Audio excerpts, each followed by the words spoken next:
미국 트럼프 행정부의 고율 관세 조치가 본격화하면서 상승세를 이어가던 K푸드 수출이 흔들리고 있습니다. 라면, 과자, 소스, 인삼류 등 핵심 품목의 대미 수출이 2년 2개월 만에 감소세로 돌아선 건데요. 정부는 수출 감소가 관세 여파인지는 예단하기 어렵다면서도 업계의 부담을 덜어주기 위한 선제적인 대책 마련에 나섰습니다. 안혜림 기자가 보도합니다. 지난 20일 농식품부 주관으로 서울 AT센터에서 열린 K푸드플러스 수출확대 추진본부 간담회.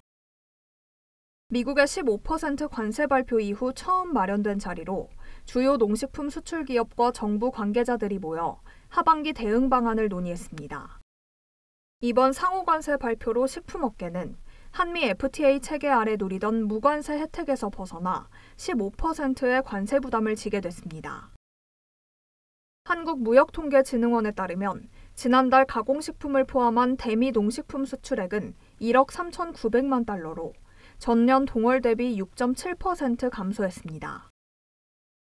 대미 농식품 수출이 감소세를 보인 건 2023년 5월 이후 2년 2개월 만에 처음입니다. 특히 라면은 상반기만 해도 수출액이 40% 넘게 늘었지만 7월 들어 작년 동기 대비 약 18% 감소했습니다. 과자, 소스, 인삼류의 지난달 대미 수출액도 작년 같은 기간 대비 각각 26%, 7%, 13%가량 감소했습니다. 한편 미국뿐 아니라 다른 국가로의 수출도 전반적으로 위축된 모습을 보였습니다. 7월 한 달간 전체 농식품 수출액은 8억 4천만 달러로 전년 동월 대비 5.3% 감소한 걸로 나타났습니다. 이에 농식품부 관계자는 관세 영향을 속단할 수 없다며 신중한 견해를 밝혔습니다.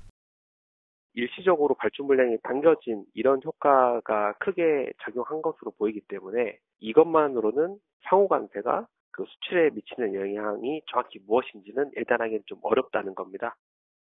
상호 관세 여파를 예단하기는 이르지만 농식품부는 수출 기업의 부담을 덜어주기 위해 1,660억 원 규모의 자금 신속 지원, 농식품 수출 바우처 확대, 환변동 보험 부담 완화 등 지원 대책을 내놨습니다.